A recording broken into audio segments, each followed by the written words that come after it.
respuestas y mejoras en el cuidado con quimioterapia, la sobrevida de estos pacientes ha mejorado notablemente. La mediana de sobrevida hoy en día a 5 años es más del 80%, y el tratamiento del linfoma de Hodgkin hoy en día se considera uno de los éxitos de la medicina moderna.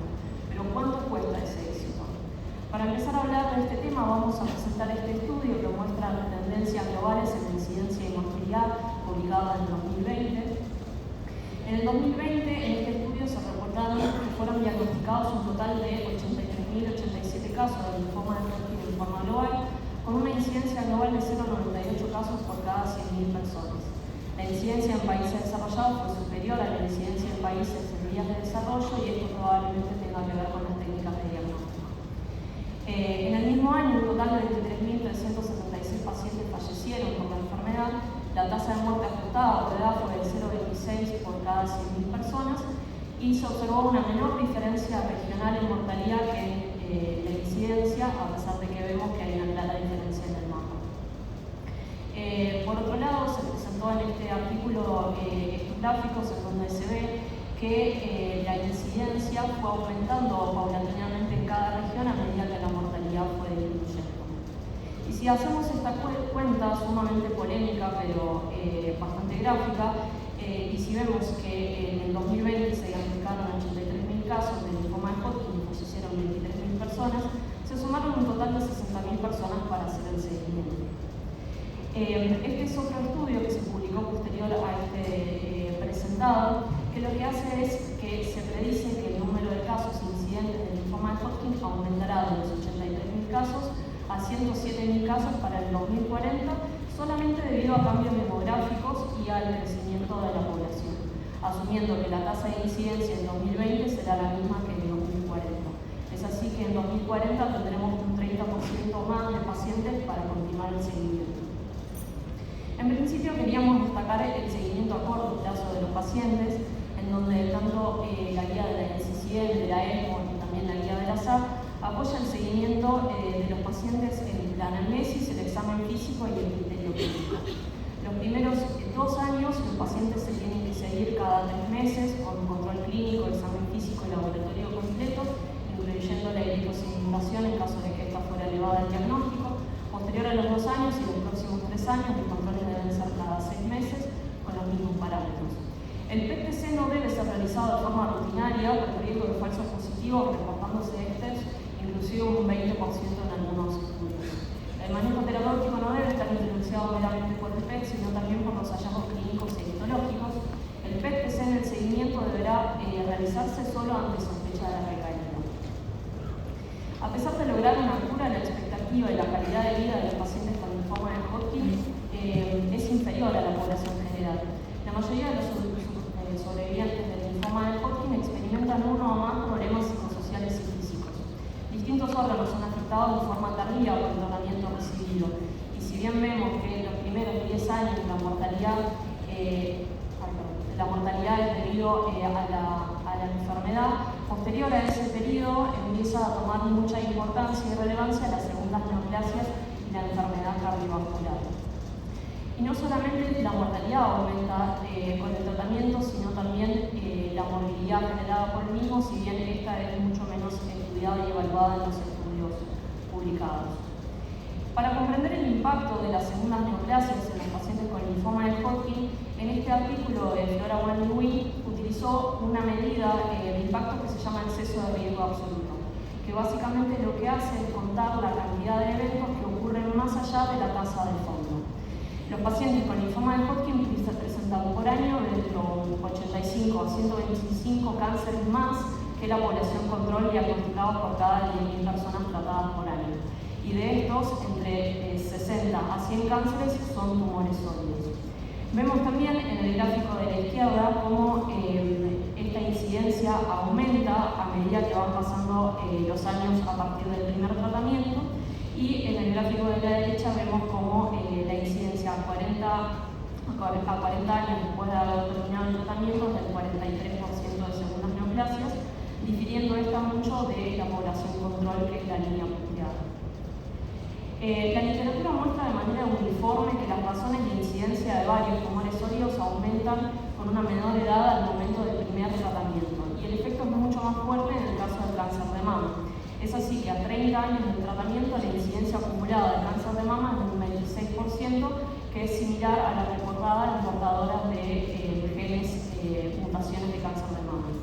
El riesgo de cáncer de mama está directamente relacionado a la dosis de la radiación y la extensión del campo de radioterapia. Con el advenimiento de mejores técnicas de radioterapia, llamativamente la incidencia de cáncer de mama no aumentó y se cree que esto es debido principalmente a que las técnicas y la mejora en la radioterapia no alcanzó de forma global en todos, a todos los lugares. También se cree que con el advenimiento de terapias menos gonadotóxicas, la secreción estrogénica juega un rol importante en la carcinogénesis del cáncer de mama. La segunda neoplasia más prevalente en los sobrevivientes de cáncer, los sobrevivientes del linfoma de Hodgkin, es el cáncer del pulmón. Cabe mencionar acá que, a diferencia del cáncer de mama, acá no solamente la radioterapia juega un rol preponderante, sino también los agentes alquilantes y el tabaquismo. Una dosis de 30 Gray o más produce un riesgo de cáncer de pulmón 7 a 9 veces mayor en comparación con menos de 5 Gray en la zona del pulmón. Y por otro lado vemos acá en este gráfico cómo la radioterapia, el agente alquilante y el tabaquismo juegan un patrón aditivo, siendo de 49 el riesgo relativo en los pacientes que poseen los tres factores.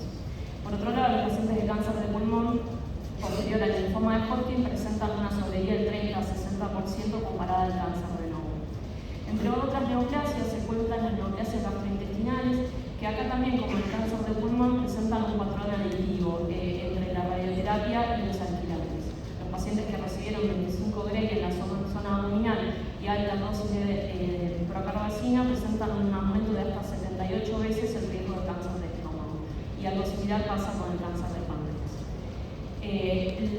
Pasando ya a la segunda causa de muerte en los sobrevivientes del linfoma de Hodgkin, esta es la enfermedad cardiovascular. Los estudios prospectivos de detección muestran que las anomalías cardiovasculares clínicamente significativas son muy frecuentes aún en sobrevivientes asintomáticos. La radiación genera daño vascular endotelial con aterosclerosis y estenosis, y las angiocistinas disminuyen la masa cardíaca generando remodelado cardíaco y disfunción. Los cohortes de supervivientes de linfoma de Hodgkin muestran un aumento de hasta 2 a 7 veces el riesgo de muerte por causa cardiovascular y un aumento de 3 a 6 veces de enfermedad coronaria, valvular e insuficiencia cardíaca. A la derecha vemos en el gráfico cómo la incidencia acumulada de eventos cardiovasculares va aumentando a partir de los años de haber hecho el tratamiento, y la más alta es los pacientes que hicieron radioterapia y antraciclinas, seguida por radioterapia y luego por antraciclinas.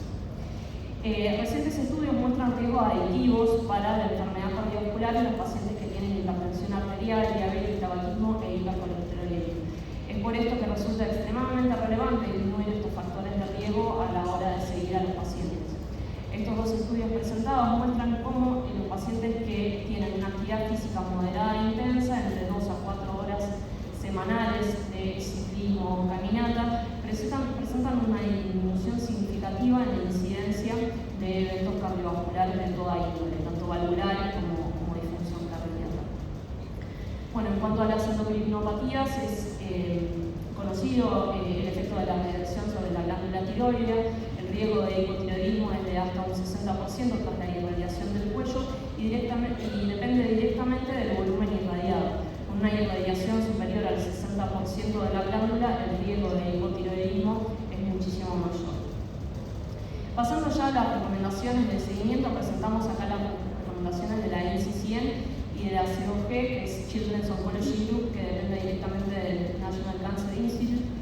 Y las mayorías de las similitudes se encuentran en el seguimiento del cáncer de mama y de la función tiroidea. Las diferencias se deben principalmente a que las recomendaciones están basadas en opinión de expertos, y si bien sabemos que hay el efecto que presenta el tratamiento a largo plazo, hay poca certeza respecto a la costo-efectividad de los métodos clínicos.